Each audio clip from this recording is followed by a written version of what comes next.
contoh-contoh ulama-ulama sebagai motivasi kita.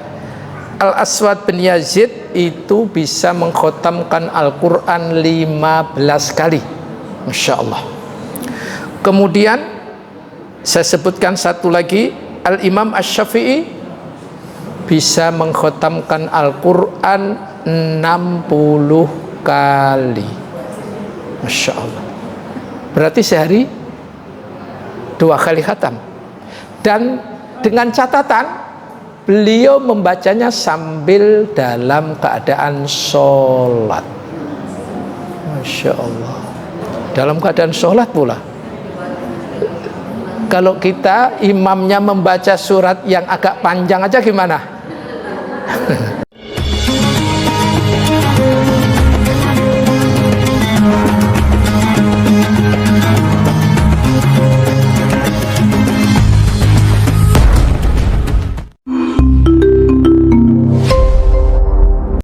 Keutamaan Lailatul Qadar.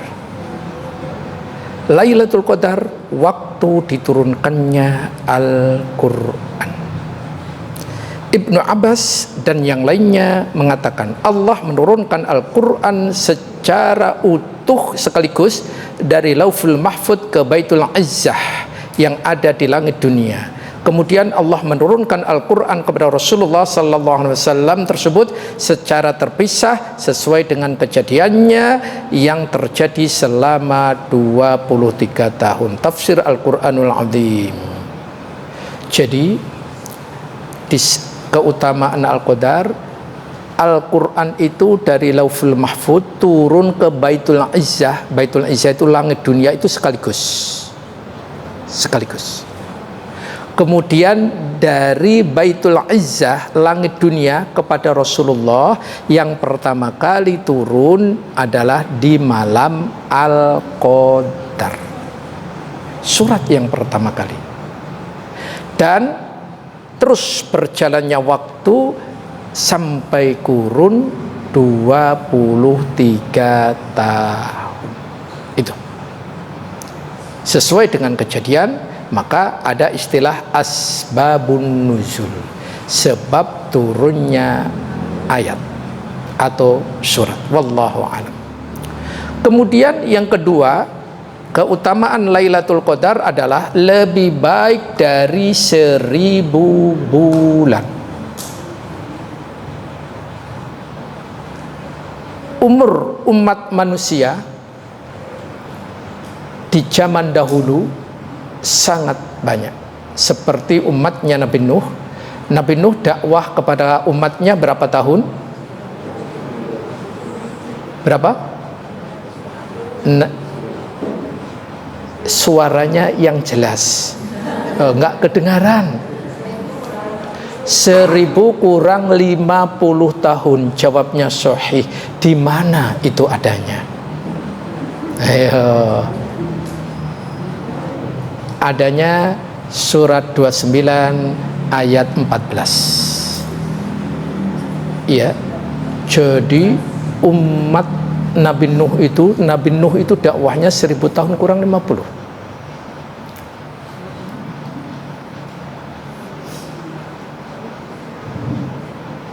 Dan sungguh kami telah mengutus Nuh kepada kaumnya, maka dia tinggal bersama mereka selama 1000 tahun kurang 50 tahun.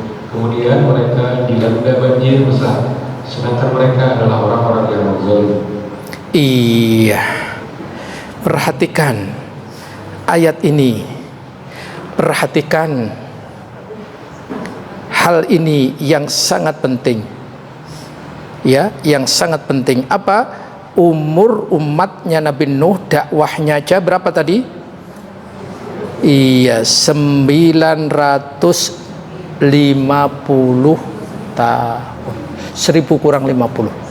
Sedangkan umat Rasulullah umurnya berapa?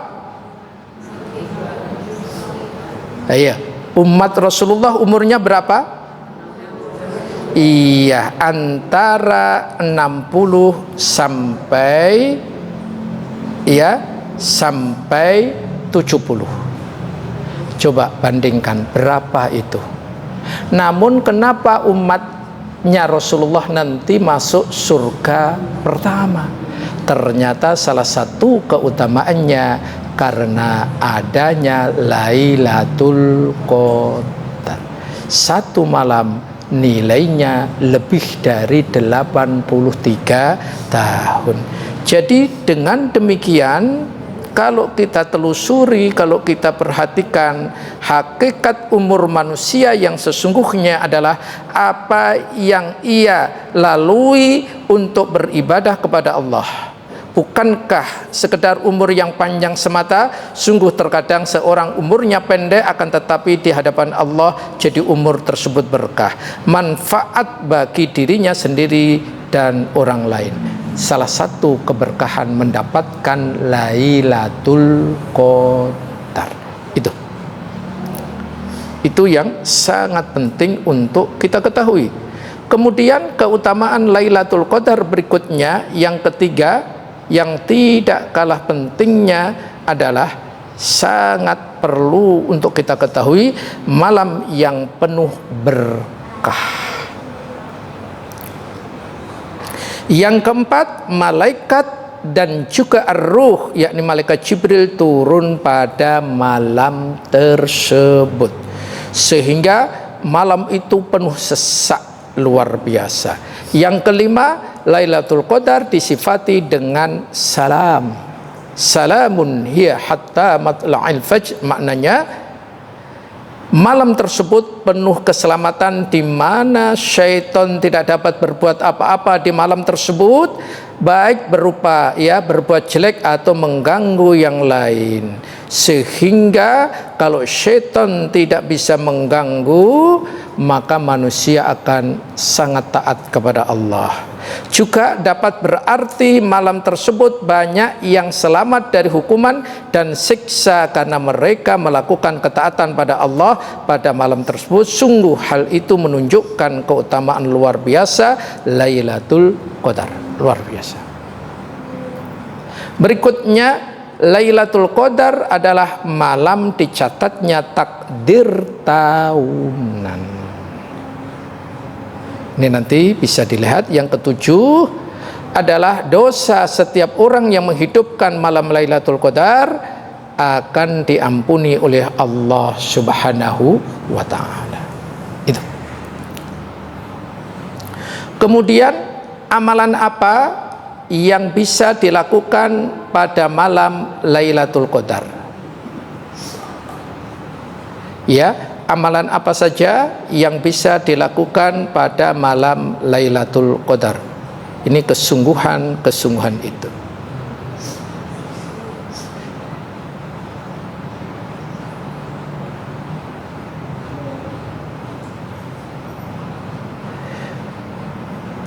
Banyak sekali yang bisa kita ketahui tentang amalan-amalan itu. Karena ini temanya adalah semangat bersungguh-sungguh di malam 10 hari terakhir di bulan Ramadan.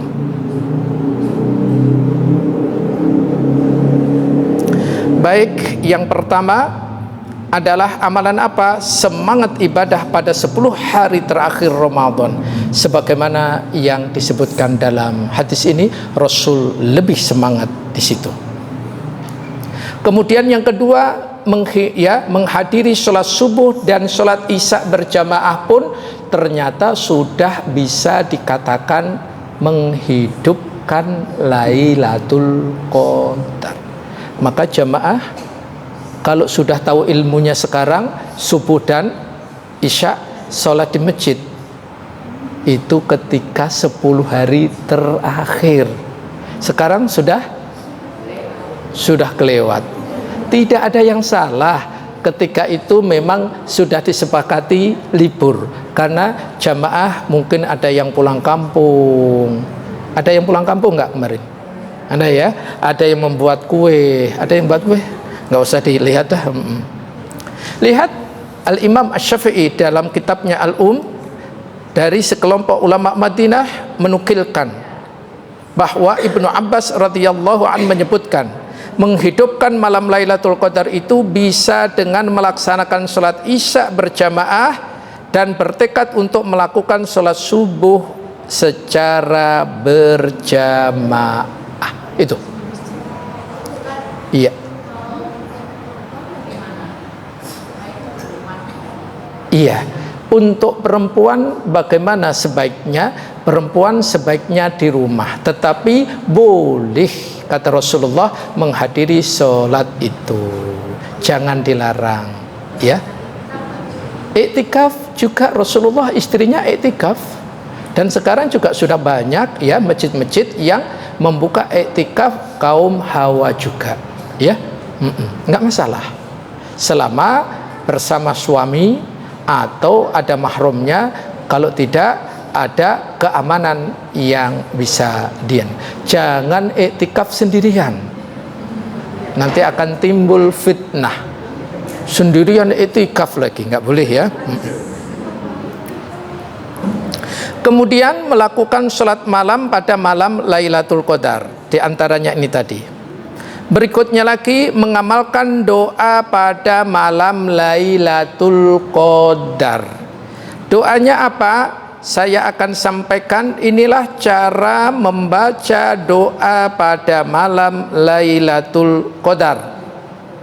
Cara membacanya sangat bagus sekali, dan ini mudah-mudahan nanti bisa diamalkan di tahun yang akan datang, insya Allah. Itu silahkan di-share dulu cara membaca doa malam Lailatul Qadar.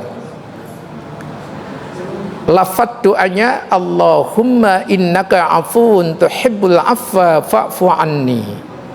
Ya Allah, Engkau maha pemaaf dan Engkau mencintai orang yang meminta maaf, karenanya maafkanlah aku. Hadis riwayat Tirmidzi. Cara mengamalkan atau membaca doa ini, pertama, doa ini dibaca sendiri-sendiri dan dengan suara sir, suara kita sendiri pelan, ya. Itu yang pertama. Jadi bacanya sendiri-sendiri. Allahumma innaka afuwwun tuhibbul afwa fa'fu anni. Terus sebanyak-banyaknya. Yang kedua, doa ini dibaca ketika malam hari di mana ada dugaan kuat untuk malam Lailatul Qadar.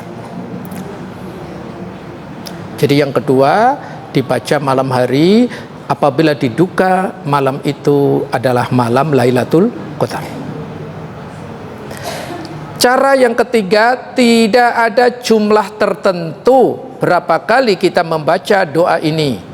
Dibaca di sela-sela ibadah. Misalkan sholat, ya, sholat tarawih, antara itu sambil istirahat itu baca, silahkan. Sambil jamaah masa, ya, sambil membaca. Sambil berdoa, doa-doa tertentu di sela-selanya, dan seterusnya.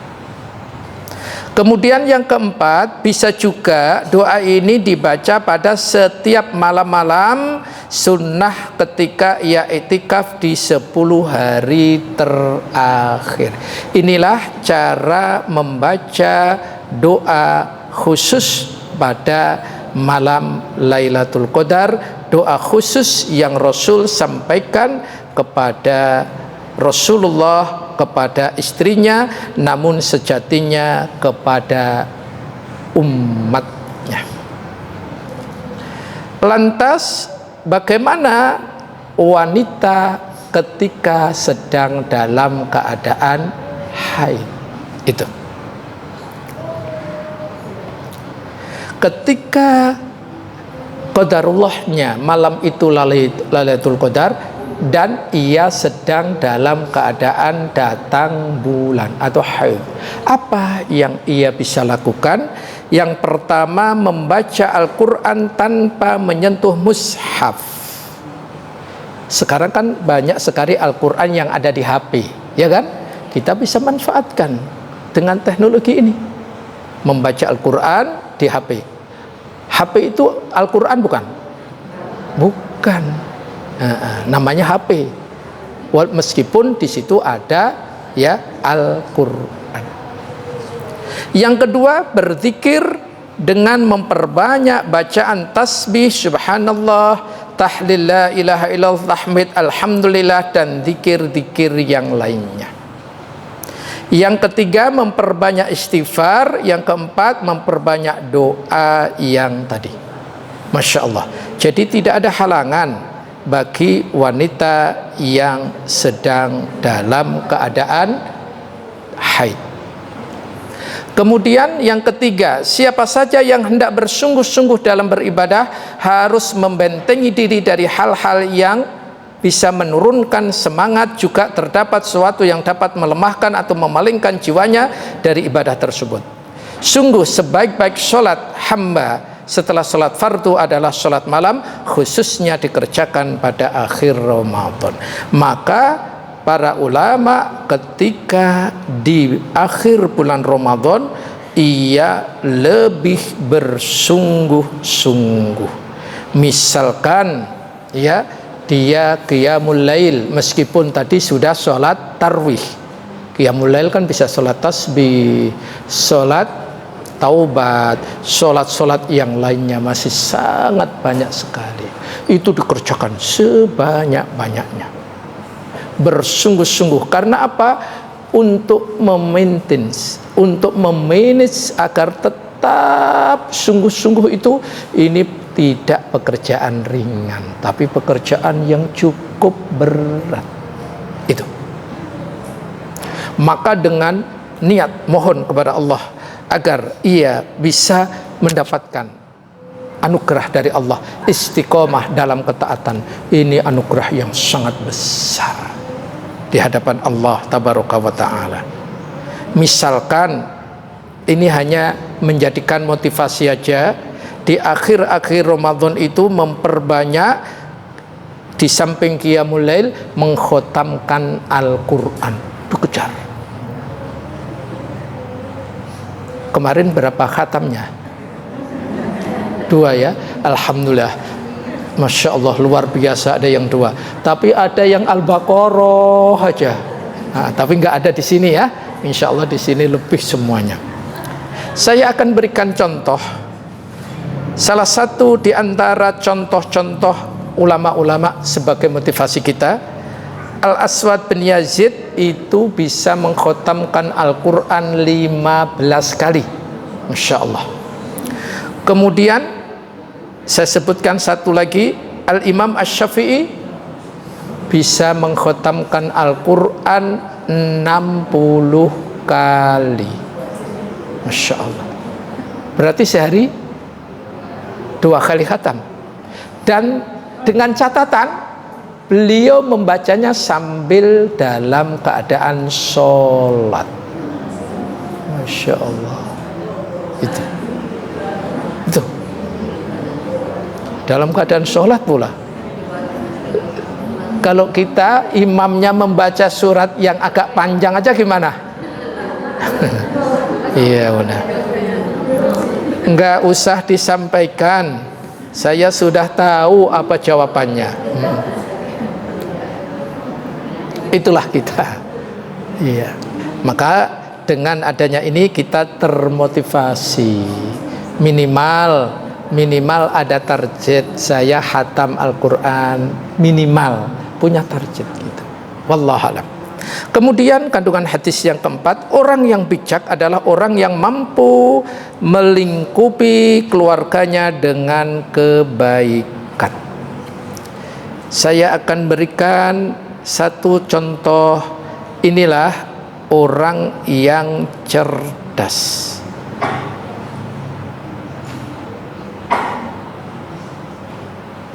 Sikap orang yang cerdas di detik-detik terakhir bulan Ramadan. Apa itu? Syekh Shalih Al-Utsaimin hafizullah mengatakan, jika kamu berada di bulan Ramadan sekarang dan tidak tersisa kecuali hari-hari yang sedikit, maka dari kesempurnaan agama dan akal yang cerdas, engkau memanfaatkan apa yang tersisa dari hari-hari Ramadan. Masya Allah. Jadi di detik-detik terakhir sampai terakhir berusaha semaksimal mungkin memanfaatkannya, karena keutamaan yang sangat besar sekali itu di bulan Ramadan itu. Ustadz, ini kan berakhir, bahkan sekarang sudah berakhir bulan apa? Syawal, masuk bulan Dzulqa'dah. Hari ini sudah tanggal 1 Dzulqa'dah. Ada jamaah haji, jamaah di sini yang akan pergi haji tahun ini? Ada enggak? Enggak ada ya? Enggak masalah, karena semuanya sudah pergi haji bagi yang sudah. Ya kan? Semua sudah pergi haji bagi yang sudah. Yang belum, ya mohon kepada Allah agar Allah memberikan ya untuk punya kesempatan melaksanakan rukun Islam yang kelima itu. Terakhir, setiap hamba berkewajiban memperhatikan keluarganya, yakni dengan cara menasihati supaya senantiasa beribadah dan bersabar di dalam menjalankannya. Juga berusaha keras melindungi mereka dari neraka jahanam dengan cara yang demikian. Baik, untuk yang terakhir ini, tugas seorang suami yang paling utama. Apa tugas suami yang paling utama? Apa? Memberikan nafkah, mencari nafkah. Untuk sekarang ini kaum hawa aja banyak yang iya kan gitu, bisa menghidupi sendiri. Ayo, apa tugas yang paling utama bagi seorang suami? Apa? Iya, yaitu silahkan dibuka Quran surat At-Tahrim surat 66 ayat ke-6. Inilah tugas yang paling utama. Surat At-Tahrim surat 66 ayat ke-6. Di WA sudah ada. Iya.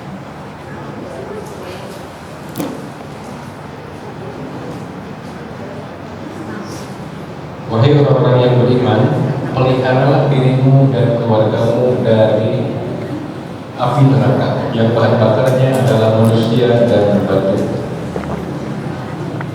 Iya, baik. Mari kita perhatikan.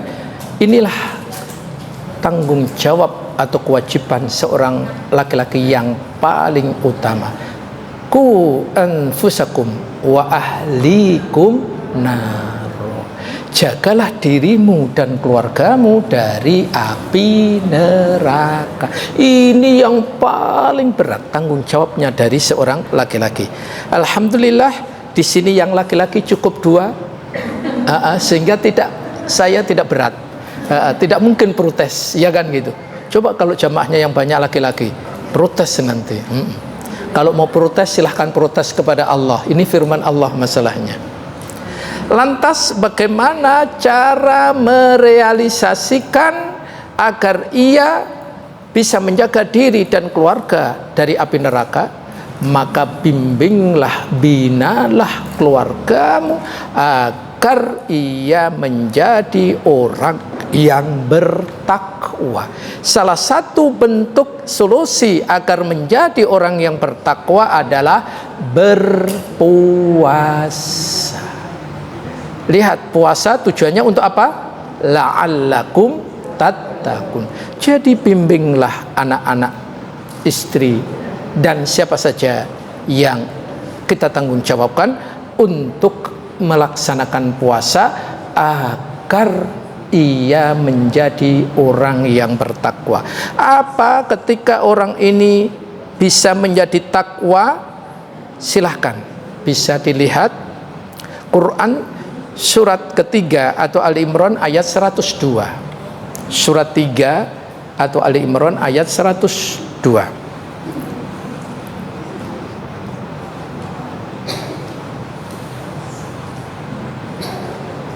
Iya.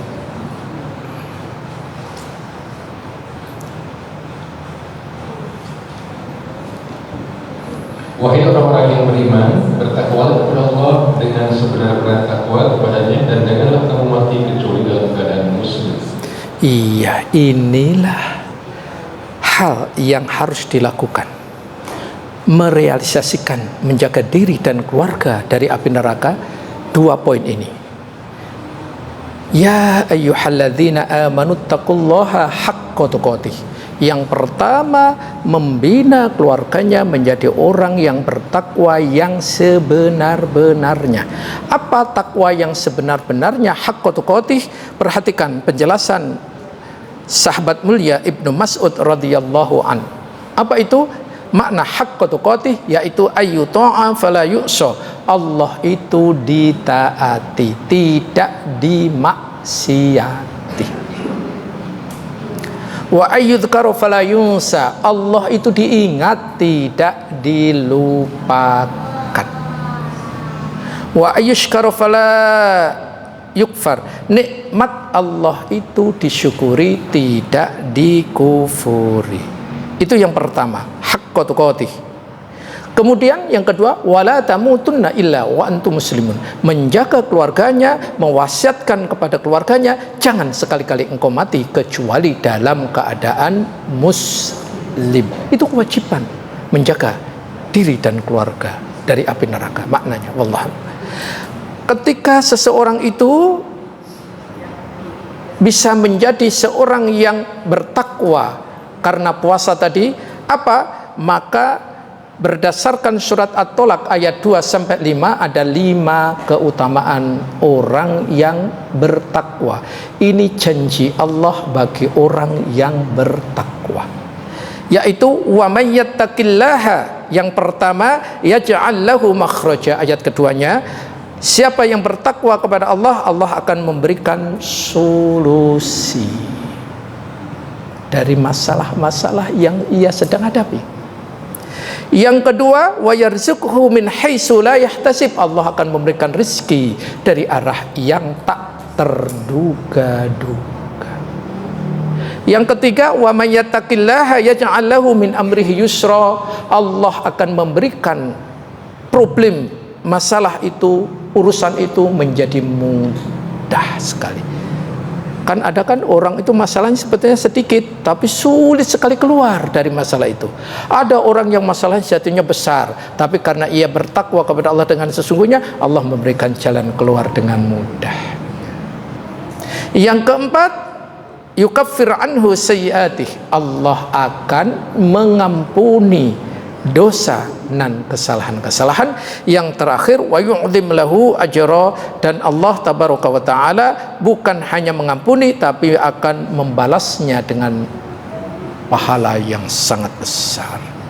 Itu contoh ketika bulan Ramadan hendaklah memberikan bimbingan kepada anak-anaknya, keluarganya, sahabat-sahabatnya, siapa yang menjadi tanggung jawabnya. Kalau selain bulan Ramadan, ini satu contoh aja, adalah menganjurkan kepada keluarganya mengerjakan 12 rakaat sholat rawatib.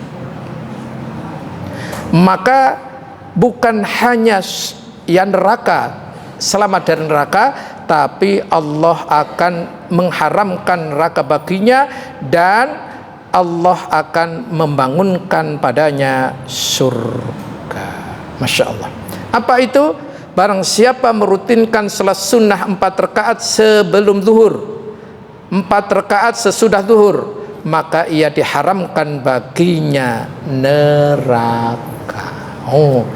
Cukup 4 rakaat sebelum dan 4 rakaat sesudah, agar terjaga, terpelihara dari api neraka. Berat sekali Ustadz. Karena kalau zuhur itu kan jam siang yang panas sekali, di rumah nggak ada AC, pasanglah AC, sholatlah di kamar. Baik, inilah materi kita pada hari ini. Masya Allah, banyak sekali ilmu yang bermanfaat ya.